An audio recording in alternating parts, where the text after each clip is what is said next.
A lot of people are still scared to begin their tanking journey, and people in my streams or in the comment section below keep asking me what the best way to learn tanking really is. In this video, I will give you a few helpful tricks and tips on how to improve as a tank and kickstart your journey on a road that is mostly misunderstood and dreaded for no reason, and at the end, you will realize that tanking isn't really as scary as you imagine. Why do I make this type of video now? Well, currently, it's simply the best time to start tanking. With the recent Midnight update, most, if not all classes and specs have been simplified by pruning their entire kit. Passives, abilities, and talent nodes have been completely removed or have been implemented in their kit in some other way. There's also the newly added Mythic Plus affix called Lindormi's Guidance, which is a pre-designed route by Blizzard for the tanks and shows them which route to take by highlighting specific mobs and weakening them and removing the timer reduction upon death. This affix is active for every key between Keystone level 2 to 5 and will help the tank tremendously. With this affix, you won't have to worry on what to pull next and which route to take in the first place, and you can just pull whichever mobs are highlighted on your screen. This way, you can simply learn your class and spec and what their strengths and weaknesses are before having to worry about the optimal routing. Lindormi's Guidance is obviously not perfect, and some of those routes won't be viable at all for higher keys, but until you reach that point where you can tank these high keystone levels, you will have learned your spec and will be able to adjust and learn new routes anyway. Before we begin, I want to mention that I stream on twitch.tv/Varian, and at the time of this video's release, I am most likely live already. So once you're done with the video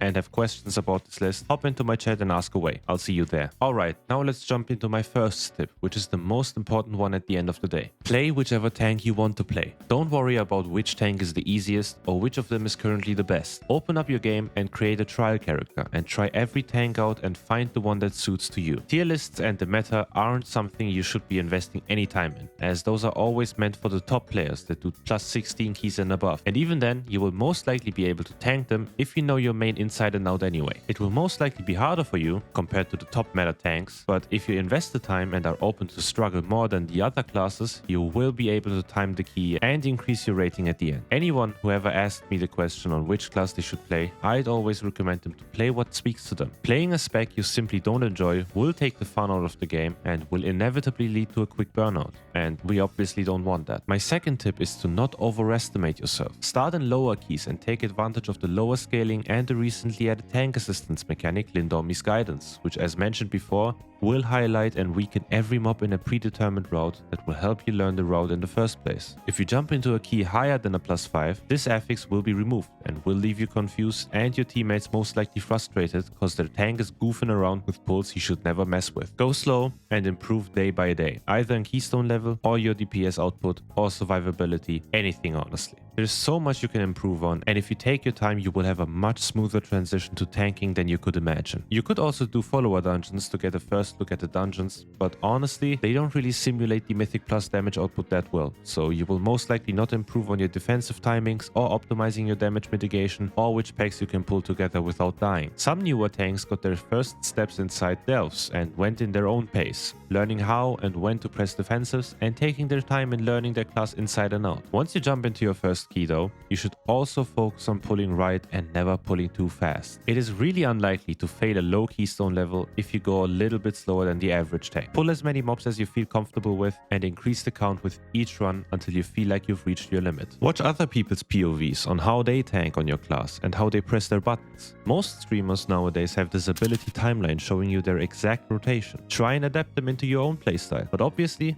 don't do some crazy pulls that you see online. Those are calculated to the T and require a strong group of players that know what's coming towards them with these kind of pulls. I got into tanking back in Dragonflight just because I couldn't get into any groups, so I started watching content creators and streamers and learned everything about the Brewmaster and Vengeance specs. Watching someone doing a pull first before jumping in yourself might reduce the fear by a good bit, and if you ever have questions about why someone did a certain pull in a specific way, you can always ask. Now the next tip is kind of an overall thing you should learn and improve in over time. Even I still try to optimize it in my high keys. It's just something you can never be perfect at. I'm talking about learning your defensives. What I mean by that is pretty simple. First off, you should always know what your core defensives or mitigation ability does. So ignore Pain for Warriors, Demon Spikes on Vengeance Demon Hunters, or the Stagger mechanic on Brewmasters. Learn these core features and always know what they do so you can play with them as effectively as possible. Then, once you know what they do, learn to time them right. Pressing your big cooldown on a small pull right before a planned massive pull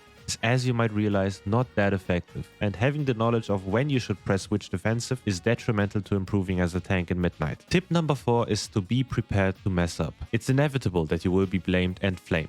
You are the leader of the group. You decide where to go, which mobs to attack, and when to fight a specific boss, and players most definitely will use you as a target when it comes to letting out their frustration. It isn't uncommon that you will get harassed or attacked in extreme ways, especially when you really messed up big time and depleted the key, for example. But these mistakes are necessary for you to learn and improve on your next run. You couldn't imagine how many times I get called names in plus 16 keys where I realistically couldn't have played the situation any differently. Toxic people are everywhere in games, especially in competitive game modes like Mythic Plus. Learning how to ignore these messages and just jumping into your next key without engaging with people like that is key to enjoying this role long term. One of my favorite sentences I like to drop to these people is basically telling them to tank themselves if they hate my tanking that much, and that's when they usually shut up, because they know they can't. There will also be keys that are simply not timeable. Either it's your fault, or the lack of DPS, or just an unlucky overlap of kicks resulting in your whole team to blow up. But this is a fact that you need to accept. This is especially prominent in lower keys. Keys up to plus 6 are usually filled with lesser experienced people, players that just started the game, trying out Mythic Plus for the first time, or just want to play a whole new class and try stuff out, just like you, for example. Knowing that a key isn't timeable early on, or just knowing that it isn't necessary to time the key,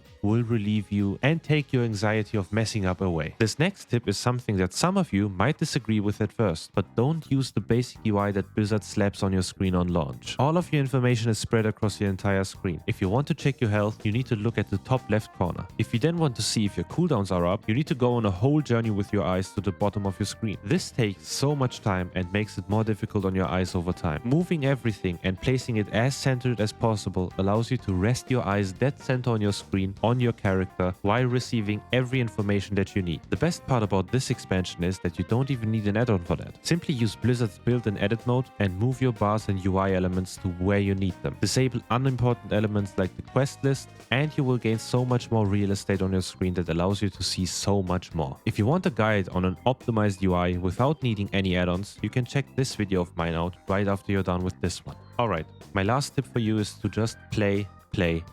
The more you play, the better you'll get over time. It's just natural. If you play consistently with the intent of learning, you will eventually know your class inside and out. Their strengths, their weaknesses, their defensive and offensive windows. Take your time to learn these things, as not knowing them in hierarchies will lead you to struggle more than you should. There will come a point where you will be able to play your class on autopilot and you will be able to focus solely on the mechanics of the mobs and bosses. And that's going to be the time where you can start pushing your key higher and higher and eventually start playing with the top dogs. If you want to see some hidden and secret tricks that you might have not known in this season's dungeon pool, check this video out. If you enjoyed it, let me know by liking this video and subscribing to my channel. And check out my Twitch. I'm live almost every day pushing my rating or doing some chill viewer keys with the community. Anyways, I wish you all a great rest of the day and I will see you either live or in the next one.